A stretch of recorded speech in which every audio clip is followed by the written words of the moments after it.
The clock showed it was still early, just past 8 on a chilly New York morning, when 14-year-old Emily pushed open the heavy glass doors of the Bank of America branch downtown. Her school blazer weighed on her shoulders, and in her hands she clutched a folder stuffed full of documents. She felt a strange mix of nerves and pride bubbling inside her. This wasn't just another errand. This was the first time she was doing something so grown up by herself. The scholarship check tucked into her folder represented months of late-night studying, competitions, and hope. Now, for the first time, she'd have to manage it all on her own, without her mom or dad there to speak for her. As soon as Emily took her first steps on the polished marble floor, anxiety pressed down even harder on her. The lobby seemed enormous, every footstep echoing against the walls. She tried to keep her head low as she joined the line, but it was impossible not to notice the glances sent her way. Some people barely looked twice, but others eyed her school uniform and her face, still round with traces of childhood, with curiosity, maybe even suspicion. Emily could almost hear their silent questions. What is this kid doing here, alone, with that serious look? She wanted nothing more than to disappear, blend in and just be another customer. But blending in was impossible. Her blue and grey uniform stood out among the serious suits and business dresses around her. She could hear the steady hum of conversation. Two men in pressed shirts talking about stocks, a woman in heels discussing mortgage rates on her phone, an older man drumming his fingers with impatience. Nobody seemed to belong less to that world than she did. A few people, especially a grey-haired lady in a sharp black coat, gave her a once-over, making Emily clutch her folder even tighter.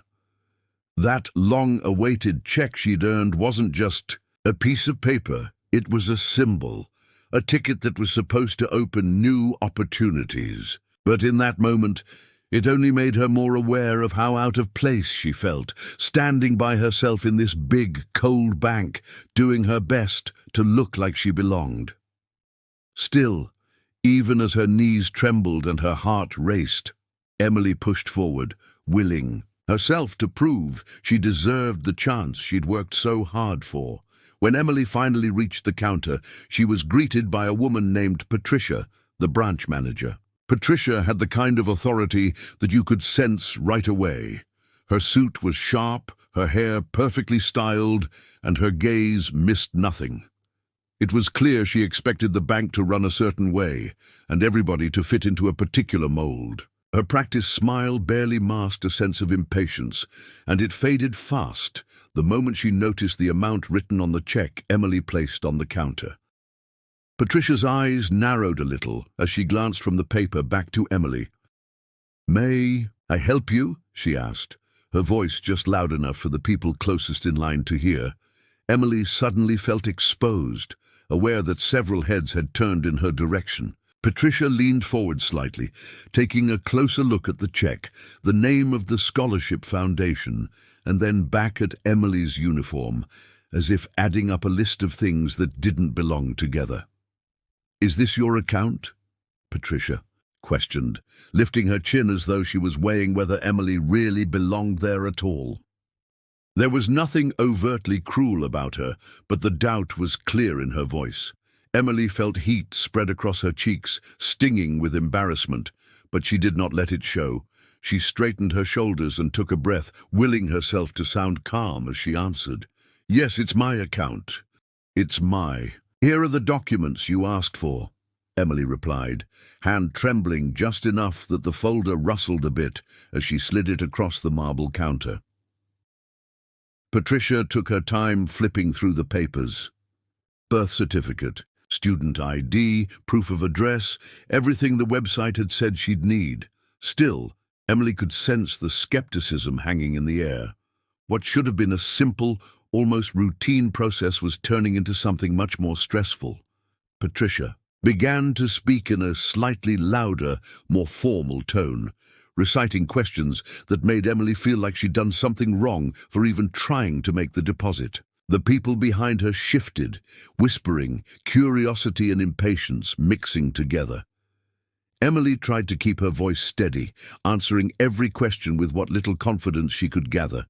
She reminded herself she'd earned her place there, even if nobody seemed to see it. But inside, it felt less like a quick transaction and more like a challenge she hadn't been ready for. The awkward silence broke only when Josh, the young teller at the next window, reached for the check. He couldn't have been much older than 20, his name tag slightly crooked on his chest, but his face set in the serious look of someone determined to do his job perfectly. Josh held the check up under the harsh fluorescent light above the counter.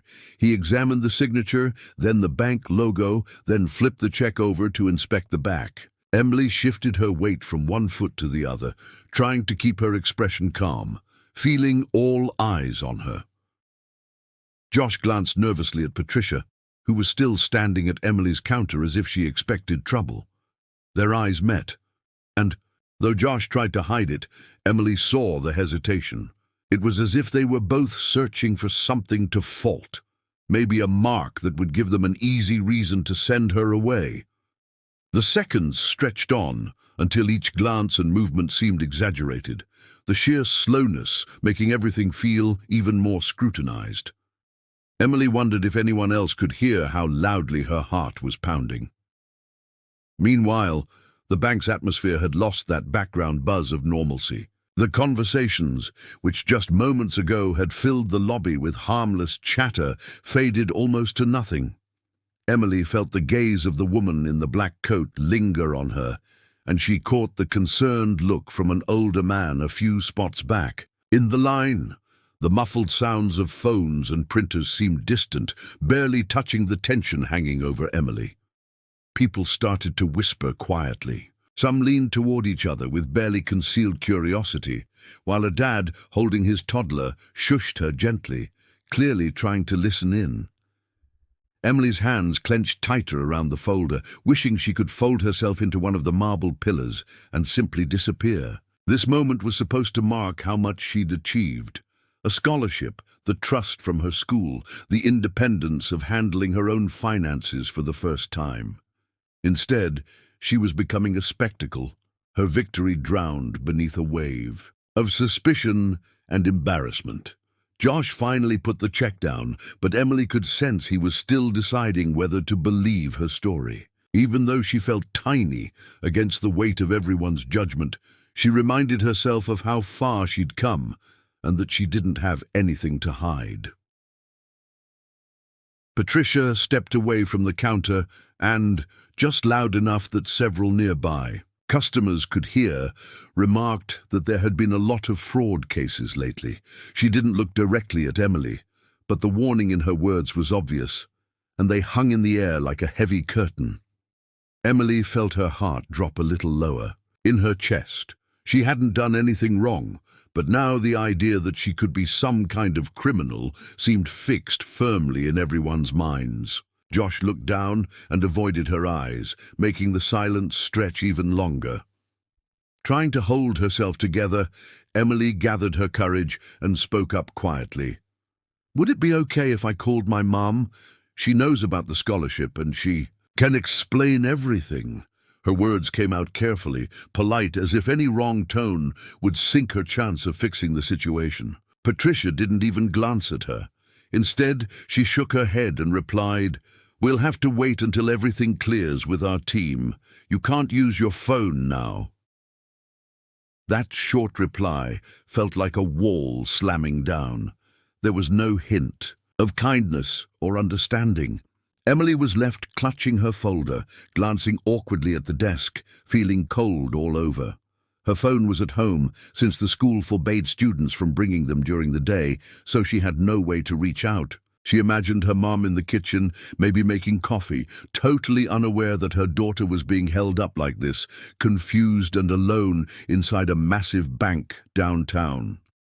The hardest part wasn't the suspicion, it was the feeling of being completely alone, caught in a place with rules she couldn't understand and people who didn't seem interested in helping her. No one offered a word of comfort. Patricia disappeared into the back office to double-check the documents, and Josh continued working as though nothing unusual was going on, but his face stayed tense and cautious.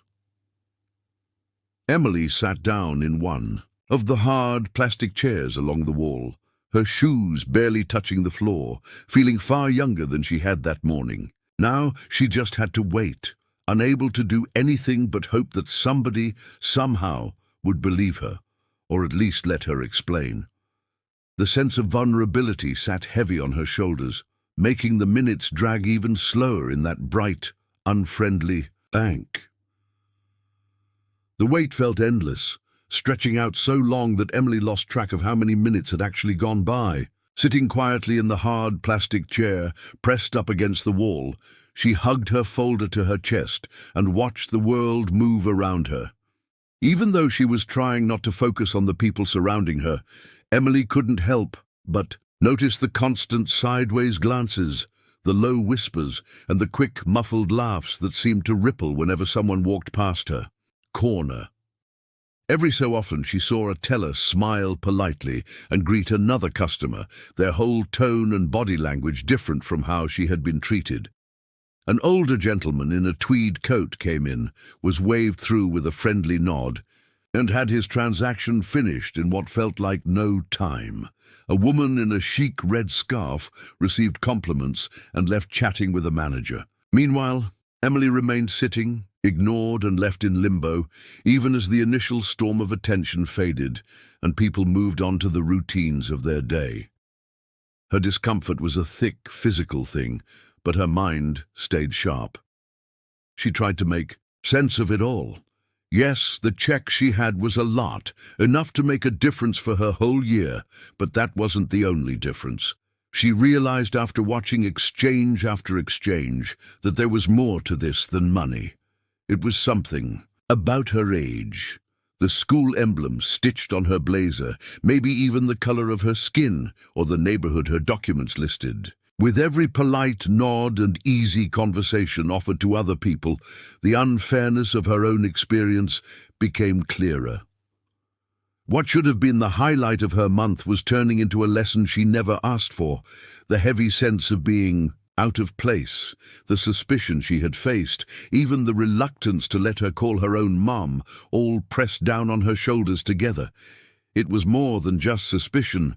It was the weight of being judged before anyone tried to understand. Even as she sat, waiting for news, her thoughts circled these moments, tying together her growing understanding that sometimes the hardest part wasn't proving yourself in school, but proving you deserved to be treated like everyone else out in the world.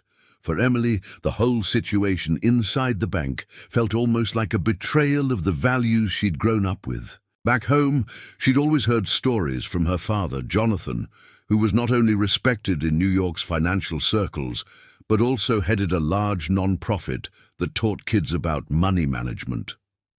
In their apartment up in Harlem, her family never acted like money was something that should set people apart. Instead, her dad liked to talk about how everyone, no matter where they started out, deserved to be treated fairly and with respect.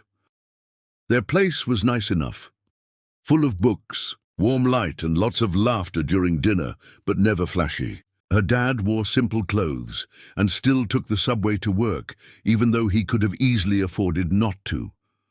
Jonathan always stressed that the most important things you could earn were trust and the respect of others, and he reminded Emily often that a person's real worth had nothing to do with the number in their bank account. Whenever Emily would get nervous about her own goals or feel out of place, he reassured her that hard work would always speak for itself. In his mind, opportunities and fairness were supposed to go hand in hand. Even now, sitting along the wall of the busy downtown bank, Emily heard her dad's voice in her head, reminding her to stay calm, stand tall, and act with dignity, even if others were not giving her the same in return. He loved to say that a person's true strength shows in hard times, not easy ones, and as Emily waited, she quietly repeated those words, hoping they would carry her through the stress of being singled out. It was clear that this bank, with its cold stares and strict rules, operated on ideas very different from what she'd learned at home. Jonathan had seen success in his own career, but he'd never let it separate him from the communities he worked with. One of his favorite lessons was that with any measure of privilege or opportunity came the responsibility to help lift others up. That idea stuck with Emily, and even now, as she tried to process why this process had been so difficult for her and so smooth for others, she recognized just how much she valued fairness and respect. Sitting in the bank's waiting area while her fate hung in limbo, she clung to his belief that doing what was right mattered most, no matter how others acted. That morning, before Emily even stepped out the door, she had told her dad directly that she wanted to take care of the deposit on her own.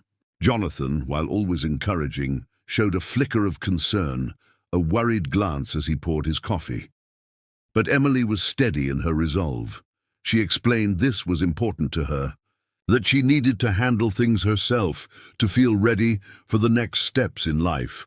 It was not just about putting money in her account. For her, this was a test, a way to prove to herself and to him that she could manage grown-up situations without leaning on anyone else. Jonathan listened, nodded, and finally relented, seeing how much it meant to her. He reminded her to check her paperwork and keep her folder organized, his voice gentle but proud. He believed in her completely. He always had, ever since she was young. Still, he slipped her an emergency $20 bill, like he always did when she had something big to do. She had rolled her eyes and hugged him tightly, understanding that his little acts of support were just one of the many ways he showed his love. Beneath Jonathan's encouragement, though, ran a quiet stream of worry. He knew all too well the challenges that Emily might face on her path, not just the usual mistakes or awkward moments, but the tougher things.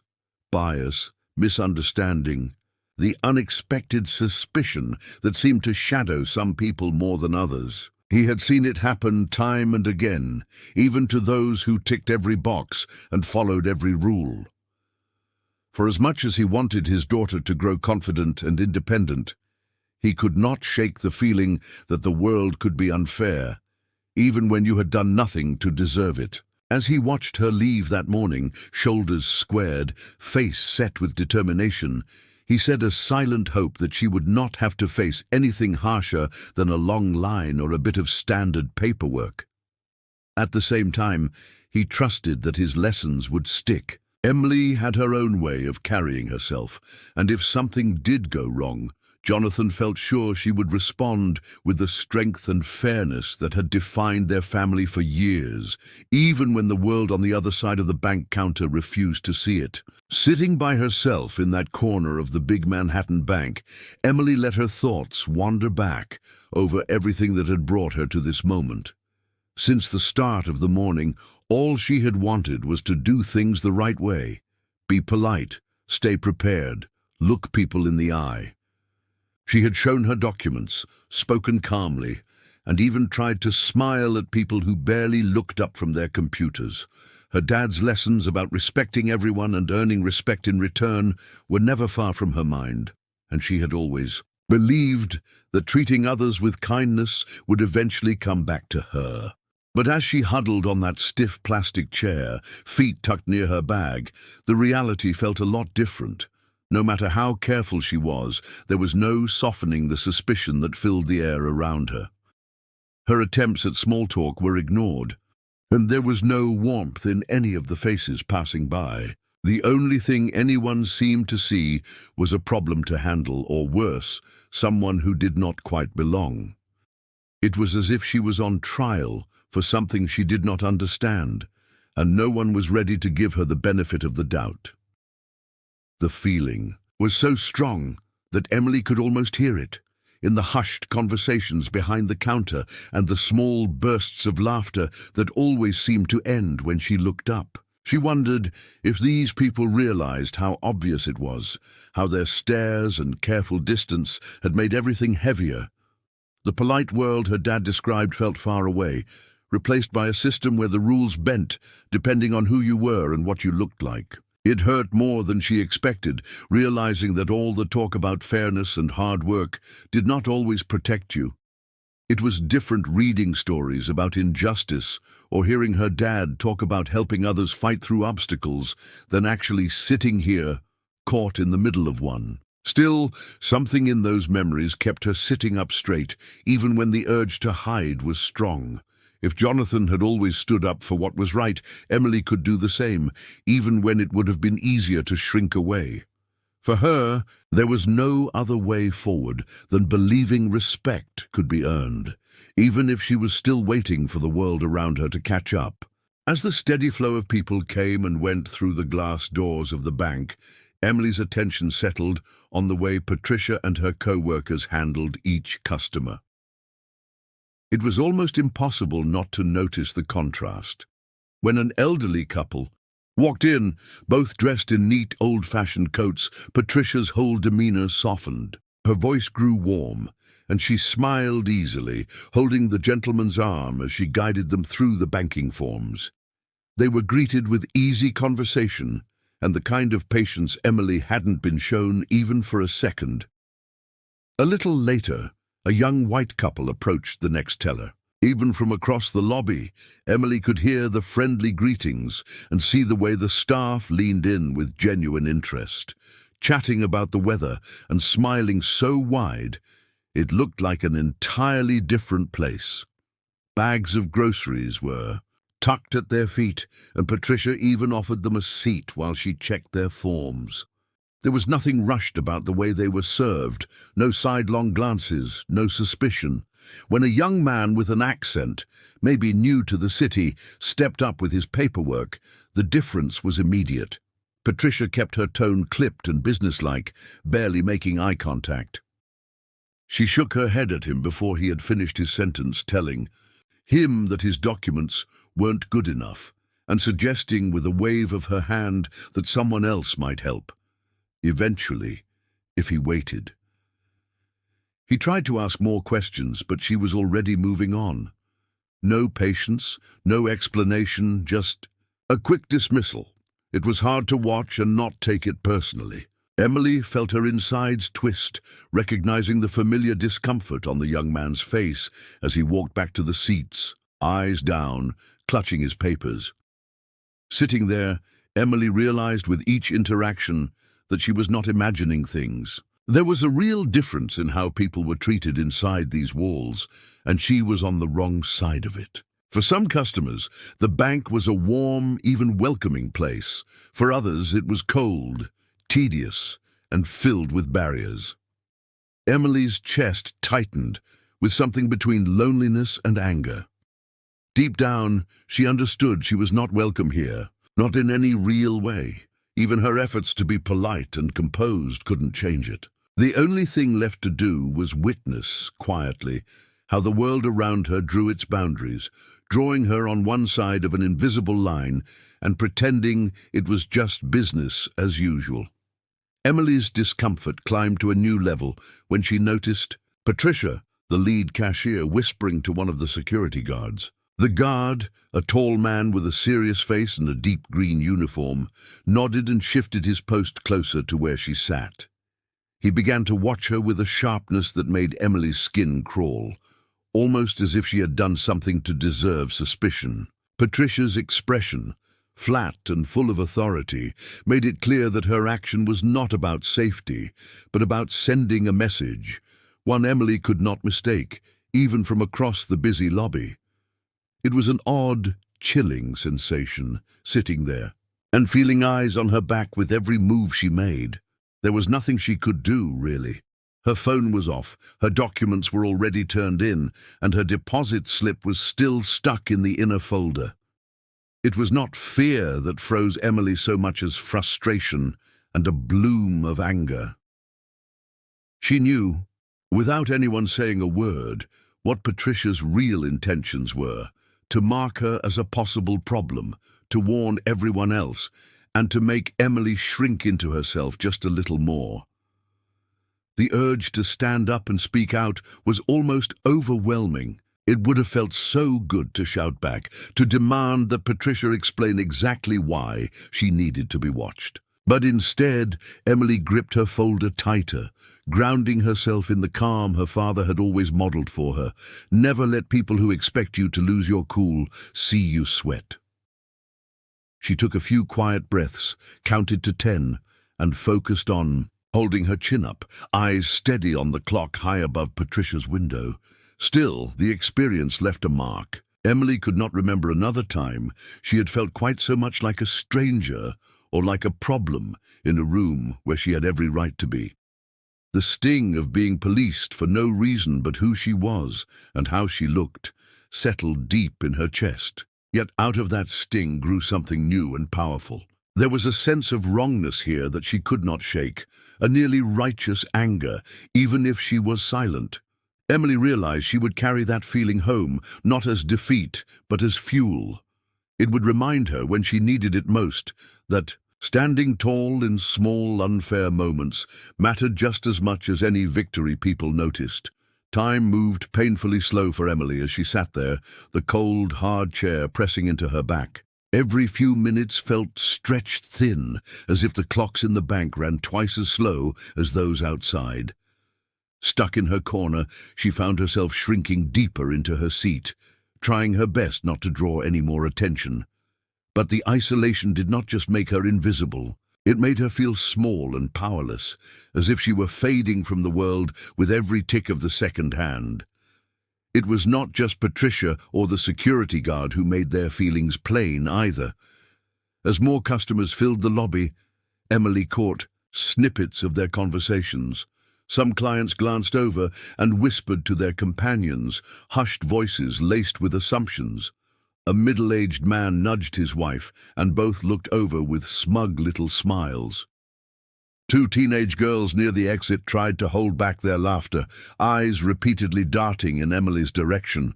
No one confronted her outright, but it was clear she was the subject of more than a handful of jokes and whispered remarks. Emily felt each moment build on top of the last, a slow stacking of judgment and discomfort. It became hard to ignore the tightness in her chest, and even harder to remember the pep talk she gave herself that morning. The dignity she had fought to keep seemed fragile now, drowned out by the way everyone pretended not to notice what was happening, or worse, silently agreed with it. What hit her hardest was not just the waiting or the rude looks, but the overwhelming feeling that she was all on her own. Despite the room being full, not one person stepped forward or asked if she was all right. No one questioned why she was being watched, or why her paperwork was taking so long. I searched the lobby for kindness, for an ally, but found only faces turned conveniently away, more interested in their own problems than in any kind of justice. The pain was sharper because it was shared by so many, but spoken by so few. There, in a city as big and colorful as New York, indifference had settled in like it belonged. Emily now realized that this kind of quiet, collective acceptance was its own harm, letting everything ugly and unfair drift by without a word. The silence, more than the suspicion, left her soul aching with each quiet minute that passed. Just as Emily thought her patience could not be stretched any further, a snatch of conversation from across the room caught her attention. Patricia stood near the manager's glass-walled office, talking in a low but pointed voice to Mr. Thompson, the branch manager, a tall man with tightly combed hair and a sharp, pressed suit. Neither of them bothered to glance in Emily's direction, assuming, perhaps, that she was too far away or too beaten down to listen in. But the way their words carried, sharp, exasperated, and just a bit too careless, made it clear she was meant to hear at least the tone, if not every word. "I just want to get her out of here," Patricia muttered, her voice edged with frustration. "This shouldn't take up more of our time. People like her only cause trouble. Why risk it?" Mr. Thompson nodded, not bothering to remind her to be more discreet. "We'll just delay the process. If she gets tired enough, maybe she'll leave on her own. It's easier for everyone. There was no mention of paperwork or normal banking procedure. This was personal. They made no effort to hide their wish. They wanted Emily gone, plain and simple. Each word sank into Emily like a stone. The anger and confusion that had been simmering in her gut now washed over her all at once. Up until that moment, part of her had tried to believe, despite everything, that maybe she was overreacting, that maybe things really were just slow, or someone was being extra careful with her check. Now she knew for sure it was never about those details. What stung most was realizing how easy it was for them to talk about her, to decide she was a problem, when all she had ever tried to do was be polite and follow the rules. It was not about the value written on her check or whether she had the right forms filled out. Their decision was written in the way they spoke, the way they acted, and the way they involved the security guard. She was unwelcome because, in their eyes, she simply did not belong, a judgment that had nothing to do with anything she had actually done that morning. The certainty left Emily feeling both strangely numb and completely raw, as if a door she had never knocked on had just been slammed shut in her face. For a moment, Emily just sat there, hands twisting in her lap, as the shock of what she had overheard settled in. Then something inside her shifted.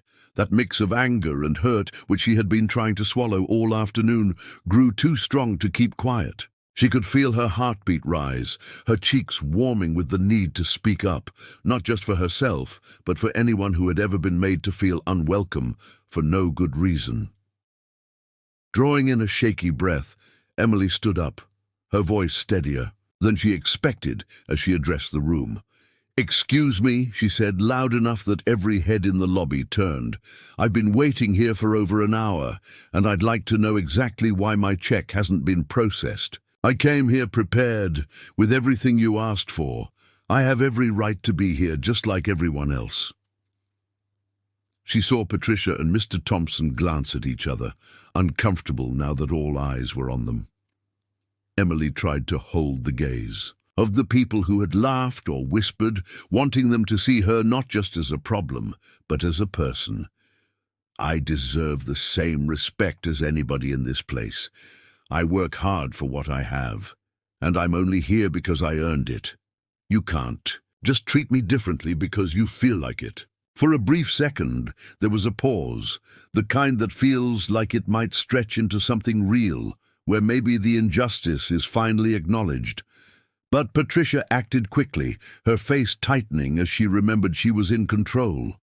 Ignoring everything Emily had just said, she raised her chin and motioned toward the security guard. "Please escort this woman to the back room," Patricia ordered, her voice full of authority but not remorse. "She can wait there until we sort this out." The security guard, following Patricia's direction, motioned for Emily to move. There was no acknowledgement of Emily's plea, just the order to move further. From sight, away from any chance of support, deeper into the shadows of the bank. As she was led through a quiet hallway to a small, empty office, Emily felt the sting of defeat. Her attempt at being heard snuffed out as quickly as it had flared. The message was clear. Her words might be true, but the people in charge had decided they did not matter. Being marched through the quiet corridors of the bank felt almost unreal to Emily. At first, she struggled to keep her shoulders straight, but she could not help but notice how empty and unfamiliar the back area was compared to the busy lobby. The ceilings seemed lower here, and the fluorescent lights flickered in a way that made her even more uncomfortable. She was led to a small, windowless room at the far end of the bank and asked to sit in a hard metal chair facing a bare wall. The security guard stood at the door, his arms folded across his chest, watching her closely as if she might leap up at any moment. In this tiny, remote space, Emily's embarrassment only deepened. She suddenly felt how stiff her back had become from sitting still for so long, and realized her feet were cold. The fact that no one else could see her now made her feel even more powerless, as if she had been erased from the world outside. Each move she made, even something as simple as crossing her legs or glancing at her phone, was observed by the guard. His silence grew heavier with each passing minute, adding to her feeling that everything she did was being judged. Even so, there was something inside Emily that would not collapse. She might have been shoved aside and left waiting in the shadows, but she refused to let humiliation eat away at her spirit. She sat up a little straighter and breathed through the anxiety, determined that she would not give the staff the satisfaction of seeing her completely undone. With every moment she remained silent, she made a quiet protest, trying hard not to let their actions define her sense of self-worth. The sting of unfairness was still there, pulsing through every thought, but so was a deep well of pride. Emily's mind raced over everything that had brought her to this city, to this very bank, from putting herself through college to rubbing elbows in business meetings where no one expected her to belong. She had always pushed through. She remembered her mother's words about keeping her head high when things felt impossible, and for the first time that day, those words brought her comfort instead of pain. Sitting there, still under the guard's steady gaze, Emily promised herself that she would walk out of this building with dignity intact. The world might try to shrink her down, but she would not give it permission to break her. Emily was reaching the end of her patience. She felt her mind drifting as the dull ache in her back and legs reminded her of just how long she had been waiting. Still, she did her best to steady her breath and not give in to the hopelessness that wanted to settle around her shoulders. In a moment of unfocused staring, her eyes wandered across the half-open door at the far end of the hallway, past the unmoving figure of the guard. It was then that she saw Patricia, her face tight with focus, moving across the other end of the room. She was not alone. Standing with her was a man Emily recognized, not because they had ever met, but because his face had been plastered across billboards, news sites, and even subway ads for years. This was David Myers, a tall, sharp-looking executive well known as the face of Franklin Capital, a major competitor to the very bank Emily was sitting in now. Even in the dim corridor, the man was hard to miss. He wore an expensive suit, walked with the kind of confidence that drew attention, and seemed somehow out of place in a back hallway meant for delays and detours. Emily quickly sat up a little, straighter, curiosity momentarily overriding her exhaustion. She watched closely, trying not to attract notice, as Patricia and David exchanged words in hurried, whispered tones. There was an energy to the conversation that did not fit with anything routine or innocent. Patricia kept glancing both ways, down the corridor, while David seemed impatient, checking the time on his watch in between quiet bursts of speech.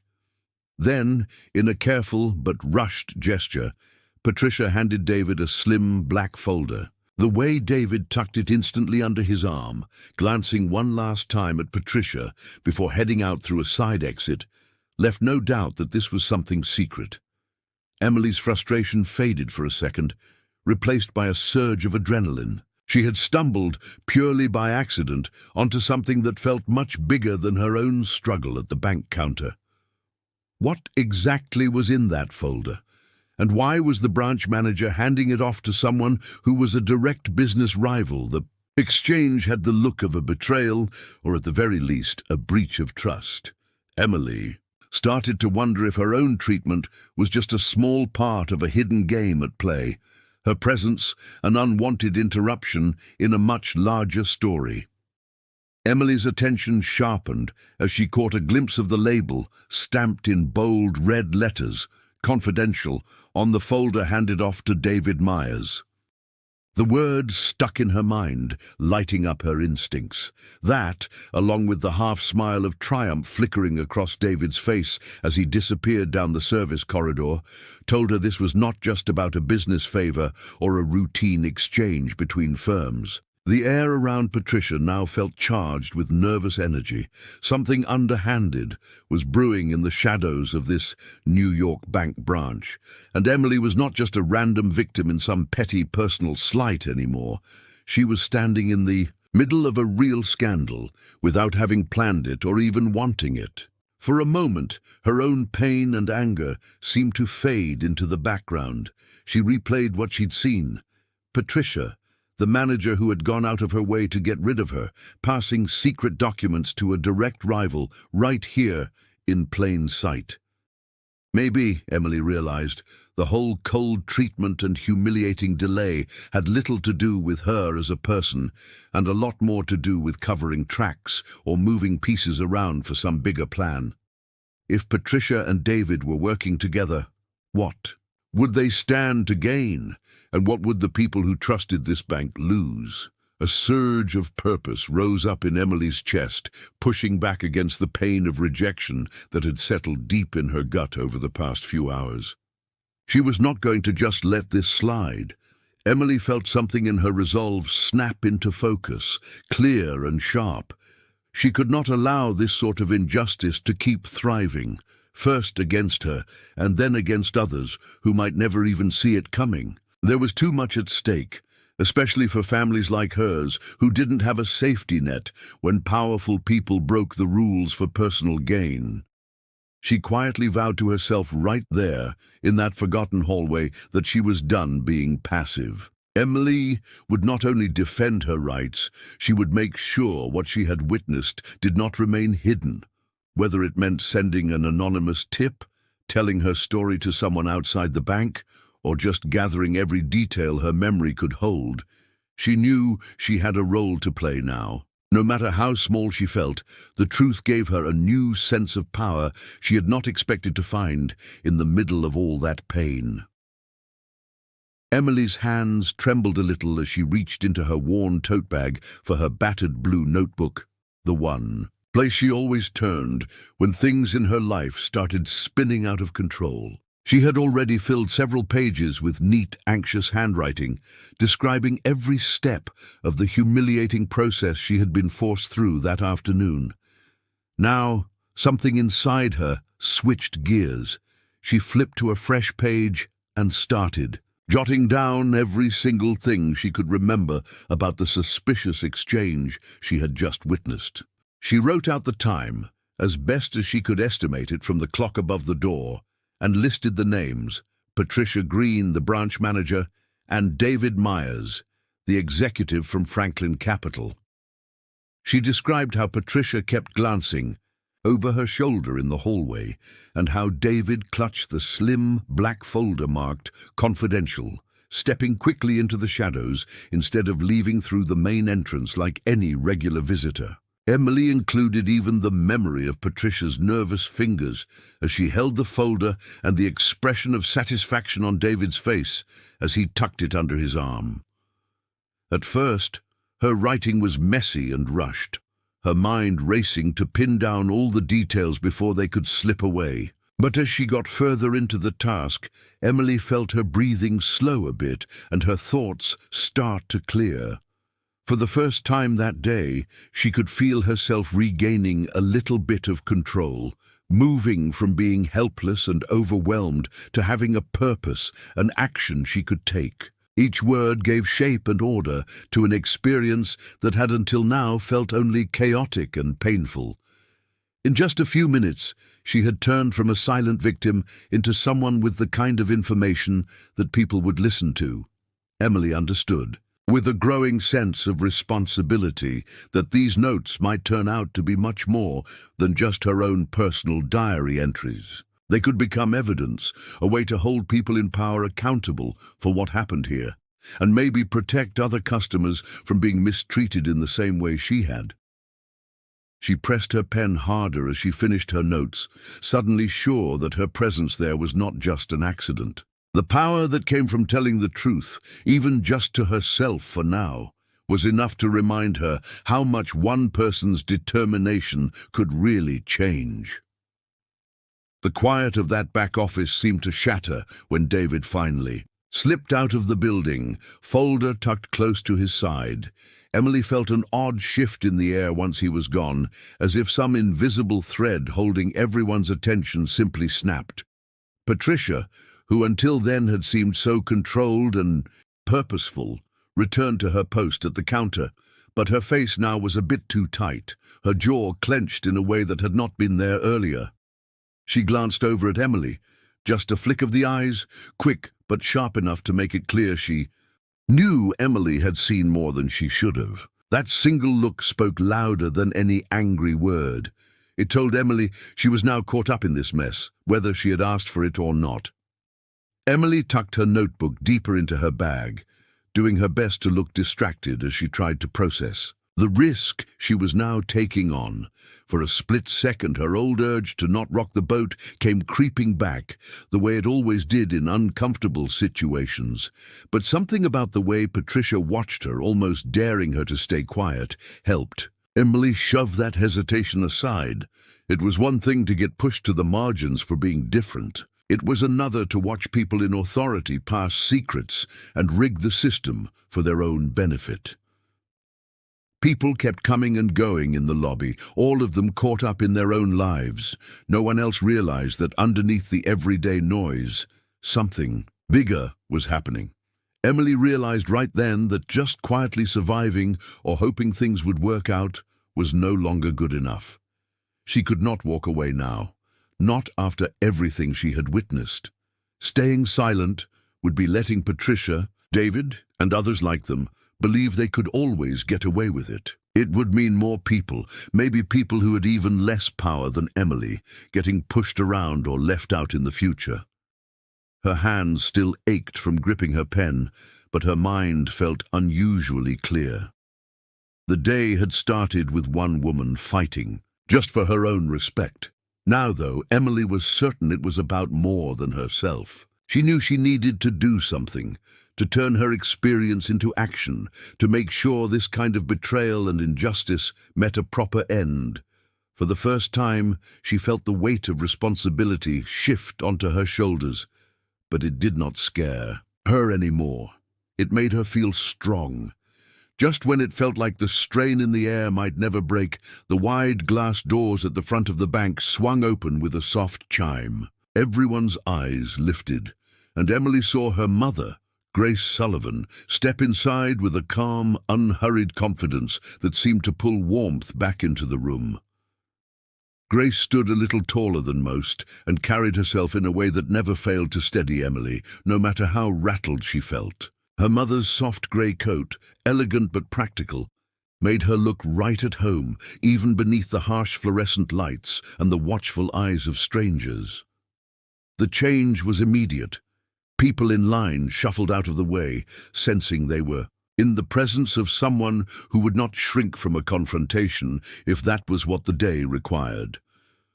Emily watched Patricia, standing stiff at the counter, scramble to hide a flicker of worry behind her usual professional mask. Grace's entrance was not loud, but it was impossible to ignore. There was a gentle authority in all her movements, as if she carried years of experience handling far more challenging moments than this one. As Grace made her way toward Emily, every bit of tension and exhaustion built up over the past several hours seemed to drain away just for a second. For a brief moment, Emily felt like her younger self, seeing her mum arrive at school concerts or waiting at the finish line of a cross-country race with that same encouraging little smile. Now, though, Grace met her eyes and silently acknowledged the pain and anger Emily had endured without needing to say a word.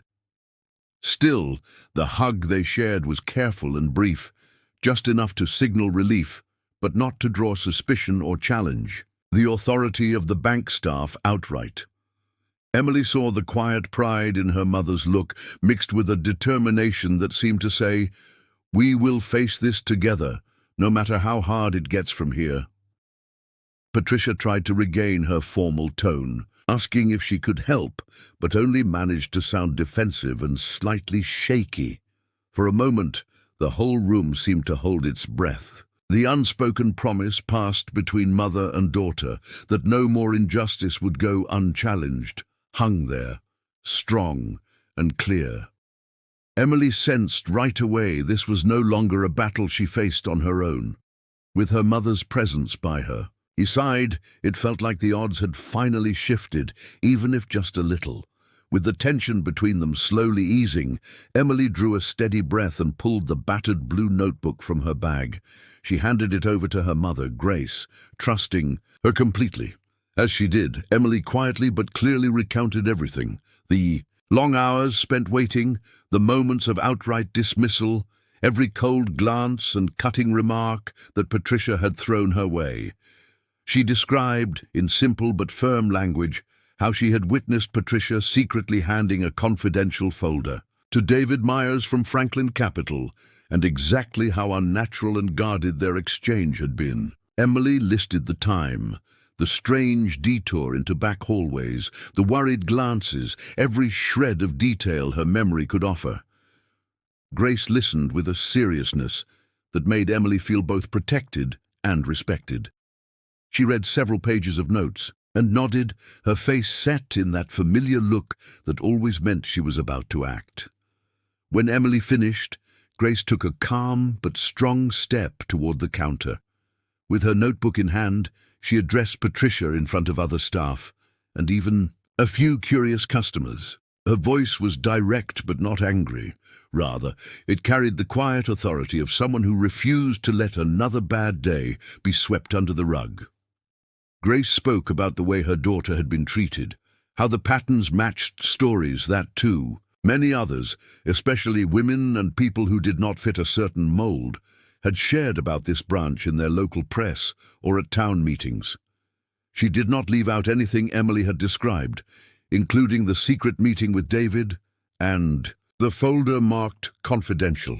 She pointed out that this was not just about one bad afternoon, but evidence of a deeper problem, discrimination mixed with corporate self-interest. Patricia tried at first to deny, stammering that there must be some misunderstanding, but the confidence was gone from her voice. Other staff looked down or away, and a manager from another office, overhearing, immediately stepped in to start asking questions. The impact was sudden. In less than an hour, word began to spread, and the regional director was called in.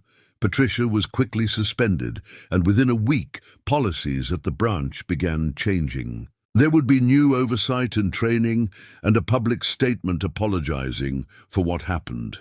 For Emily, that day marked a turning point. She realized her pain could build something lasting. She had spoken up, found her courage, and helped spark change, not just for herself, but for everyone who came after.